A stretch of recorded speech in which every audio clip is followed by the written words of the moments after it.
নমস্কার বন্ধুরা, আশা করি তোমরা সব ভালো আছো। আজ আমরা ঘরোয়া পদ্ধতিতে স্যারেলেক্স বানানো শিখব। তার জন্য প্রয়োজন আছে এখানে 3 ধরনের ডাল, 100 গ্রাম মসুর ডাল, 100 গ্রাম মুগ ডাল, 100 গ্রাম ছোলার ডাল। এদিকে আছে কাজু বাদাম 25, তারপরে আছে এখানে 100 গ্রাম সাবু, মোটা দানা সাবু, সরু দানা সাবু ব্যবহার করতে পারি, 100 গ্রাম গোবিন্দভোগ চাল, 100 গ্রাম চিড়া। আর এখানে এই সব উপকরণ দিয়ে আজ আমরা স্যারেলেক্স বানানো শিখব। তো এখানে প্রথমে আমরা গ্যাসে শুকনো কড়া বসিয়ে নেব, গরম করে নেব। তাতে মুগ ডালটা আগে আমরা লাল লালভাবে ভেজে নেব। তো এখানে মুগ ডালটা ভাজতে হবে লাল করে ভালোভাবে।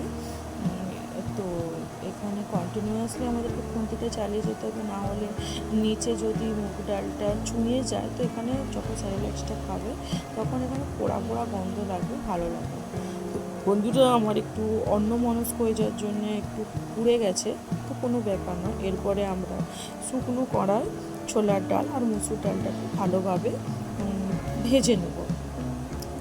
তো এটাকেও এরকম ভালোভাবে কন্টিনিউয়াসলি খুন্তিটাকে নেড়ে নেড়ে এটাকেও ভালোভাবে আমরা উষ্ণ কড়ায় ভেজে নেব ভালো করে।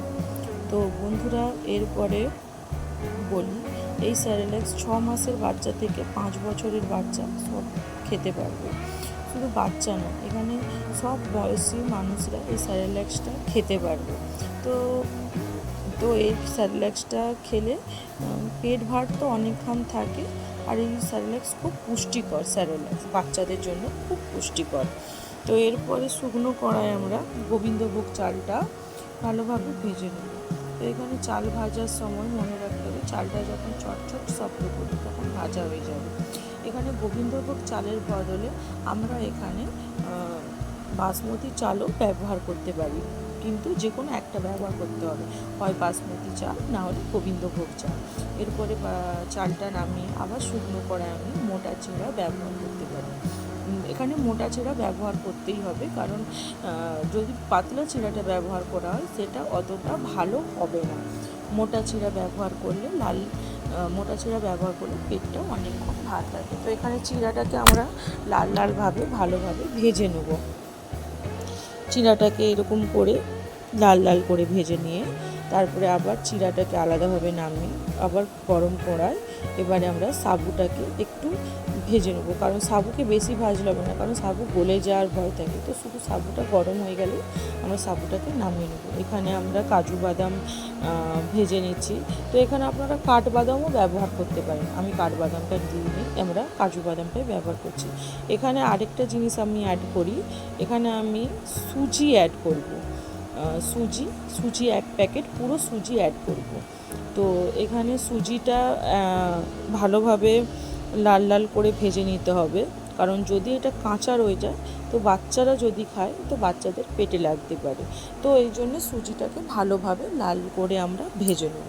তো বন্ধুরা এই স্যারেলেক্সটা শুধু বাচ্চাদের জন্য নয়, এই স্যারেলেক্সটা সমস্ত বয়সের মানুষরা খেতে পারবে খুব সহজে, খুব কম উপকরণ দিয়ে, ঘরের জিনিস দিয়ে, যেটা আমরা ঘরে সবসময় ব্যবহার করি আমাদের রুজি রোজগারের জীবনে। তো সেই সকল উপকরণ দিয়েই আমরা এই স্যারেলেক্সটাকে বানিয়ে পাউডার পেস্ট করে স্টোরেজ করে 6 মাস অবধি স্যারেলেক্সটা রয়ে যাবে ভালোভাবেই, কোনো সমস্যা নেই। আর এই স্যারেলেক্সটা হচ্ছে একটা হাউস ওয়াইফ সারাদিন অনেক কাজ করে, মনে করে মানুষেরা যে হাউস ওয়াইফের কোনো কাজ নেই, কিন্তু হাউস ওয়াইফ সারাদিন অনেক কাজ করে। কোনো মায়ের হয়তো রাত্রিবেলা মন চায় না যে কিছু রান্না করি, তো তখন তারা তাদের বাচ্চাকে এই স্যারেলেক্সটা গুলে খাইয়ে দিতে পারবে, গুলে খাইয়ে দিতে পারবেন। কারণ এই স্যারেলেক্সটা খাওয়ালে বাচ্চাদের সারা রাত পেট ভার থাকে সকাল পর্যন্ত। এই স্যারেলেক্সটা একটা ভাত যে পেট ভারটা দেয় তার থেকেও দুগুণ বেশি পেট ভার রাখে। প্লাস এই স্যারেলেক্সটা এত পুষ্টিকর, এতে সমস্ত আমরা পুষ্টির জিনিস দিচ্ছি, ডাল, চাল, কাজু বাদাম, কাঠবাদাম। তো এই স্টেজে আমরা উপকরণগুলোকে একটু ঠান্ডা করে দেবো রুম টেম্পারেচারে, কারণ প্রচণ্ড গরম, এত গরম মিক্সিতে দিলে মিক্সিটা ক্ষতি হতে পারে।